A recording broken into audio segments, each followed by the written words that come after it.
अस्सलामुअलैकुम दोस्तों, आज हम बात करने वाले हैं कि दुबई हुकूमत की जानिब से कौन सा नया हुक्मनामा, कौन सा नया नोटिफिकेशन जारी किया गया है और कौन सी नई पाबंदी का ऐलान किया गया है। आज एक और बड़ी पाबंदी लग चुकी है।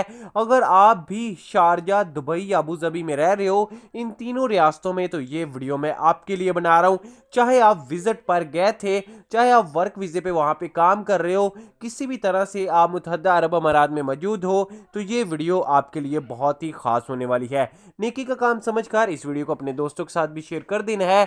लेकिन वीडियो को आगे बढ़ाने से पहले मैं अपने चाहने वालों से एक रिक्वेस्ट लाजमी करूंगा। दोस्तों, अगर वीडियो पसंद है तो वीडियो को अपने प्यार से हाथों से एक लाइक और चैनल को सब्सक्राइब लाजमी कर लीजिएगा, ताकि हर तरह की जो भी अपडेट्स आए सबसे पहले हम आप तक पहुंचाते रहें। तो बात करते हैं कि आज पाबंदी कौन सी लग चुकी है। देखें, आज से कोई भी गैर मुल्की, चाहे आपका तलक इंडिया से हो, पाकिस्तान से हो, बांग्लादेश से हो, अफगानिस्तान से हो, नेपाल से हो, इंडोनेशिया से हो, आप किसी भी रहायशी जगह पर रहायश नहीं रख सकते जहां पर भी फैमिलीज रह रही होंगी। अब आप लोगों को वहां पे रहने की इजाजत नहीं होगी। अगर कोई पकड़ा गया तो उसको भारी जुर्माना और कैद हो सकती है।